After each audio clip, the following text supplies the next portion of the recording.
Assalamualaikum warahmatullahi wabarakatuh. Perkenalkan, nama saya Tria Febriandini dari kelas 11 IPA 3. Di sini saya akan mempresentasikan materi saya, yaitu tentang sistem kekebalan tubuh atau sistem imun.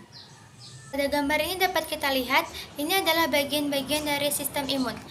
Yang pertama terdapat amandel dan adenoid, yang kedua timus, yang ketiga kelenjar getah bening, yang keempat limpa, yang kelima appendix, yang keenam pire patch, dan yang terakhir adalah sumsum tulang.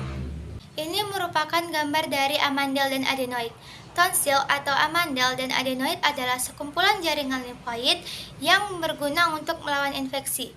Jaringan ini menangkap virus dan bakteri yang masuk melalui tenggorokan dan menghasilkan antibodi. Selanjutnya ini merupakan gambar dari timus. Kelenjar timus adalah kelenjar yang terletak di tengah rongga dada, tepatnya di belakang tulang dada dan di antara paru-paru. Salah satu fungsi utama dari kelenjar ini adalah untuk memproduksi sel darah putih atau sering disebut dengan limfosit T atau sel T. Ini merupakan gambar dari kelenjar getah bening. Dapat kita lihat pada gambar itu, seseorang tersebut mengalami pembengkakan. Hal ini sebagai tanda bahwa ia mengalami infeksi. Apabila infeksi sudah tidak ada atau mereda, maka itu akan kembali ke seperti semula. Kelenjar getah bening berfungsi untuk melawan infeksi akibat bakteri, virus, parasit, dan kuman. Ini adalah gambar dari limpa. Limpa adalah organ yang berwarna merah keunguan yang terletak di rongga perut sebelah kiri atas, tepatnya di belakang lambung. Fungsi dari limpa yaitu menyaring sel darah merah yang telah rusak dan menjaga sistem imunitas tubuh. Selanjutnya ini adalah gambar dari appendix. Appendix merupakan suatu bagian dari usus besar yang berbentuk seperti cacing atau sering kita sebut dengan usus buntu. Ia berfungsi sebagai pendorong pertumbuhan bakteri baik di usus. Selanjutnya ini adalah gambar dari pire patch. Pire patch adalah gambar dari pire patch. Pire patch adalah target utama obat protein dan peptida yang letaknya berada di usus halus. Pire patch berfungsi untuk transport patogen menuju jaringan limfoid. Ini merupakan gambar dari sumsum tulang. Sumsum tulang adalah jaringan lunak yang biasanya berada di tulang besar, seperti tulang panggul dan tulang belakang. Sumsum tulang berfungsi untuk memproduksi sel darah merah, keping darah, dan sel darah putih. Sistem kekebalan tubuh atau sistem imun adalah kemampuan tubuh untuk melawan patogen atau mikroorganisme yang dapat menyebabkan penyakit. Sasaran utamanya adalah bakteri, virus, dan patogen. Leukosit merupakan sel imun yang paling utama. Terdapat 5 tipe leukosit, yaitu neutrofil, eosinofil, basofil, monosit, dan limfosit. Sel-sel dalam sistem imun.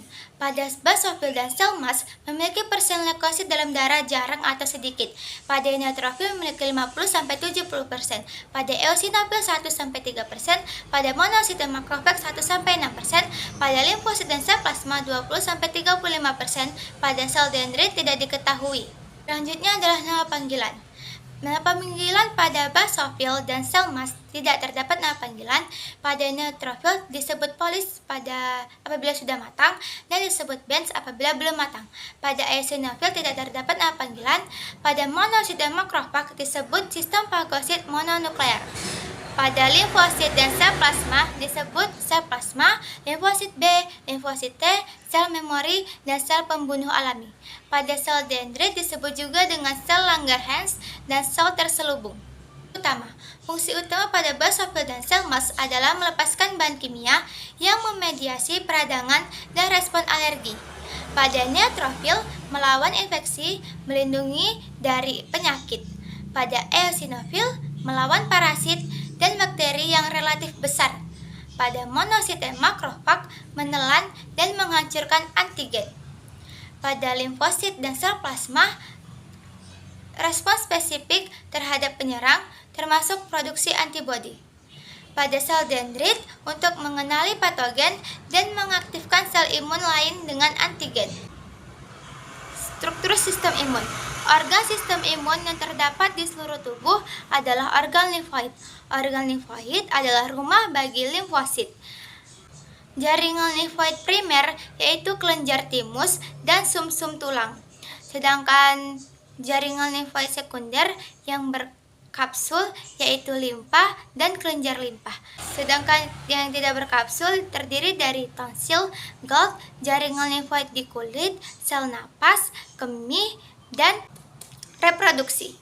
Jaringan limfoid adalah jaringan yang produksi, menyimpan, dan memproses limfosit. Mencakup sumsum tulang, kelenjar timus, kelenjar limpa, tonsil, adenoid, dan agregat jaringan limpa di sel cerna. Jaringan limfoid terdiri dari daerah seperti mes, jaringan ikat dalam tubuh yang mengandung sel darah putih. Jaringan limfoid memiliki fungsi yang berbeda-beda pada setiap bagiannya. Jaringan limfoid di nodus limpa untuk melawan antigen yang menginvasi jaringan perifer di dalam tubuh. Jaringan limfoid di tonsil dan adenoid untuk melawan antigen yang masuk melalui saluran pernapasan. Jaringan limfoid di spleen, timus dan sumsum tulang untuk melawan antigen yang berhasil mencapai sirkulasi darah. Jaringan limfoid di dinding saluran cerna untuk melawan antigen yang masuk ke usus. Ini merupakan gambar dari letak organ-organ limfoid. Apabila teman-teman mengetahui letak organ-organ limfoid di mana saja, silakan tulis jawabannya di komentar. Sistem imun terbagi atas menjadi dua, yaitu non-spesifik dan spesifik. Non-spesifik terbagi atas fisik, larut, dan seluler, dan spesifik terbagi atas humoral dan seluler. Ini merupakan gambar dari mekanisme pembentukan kekebalan dalam tubuh.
Sekian dari presentasi saya. Apabila terdapat kekurangan, saya mohon maaf.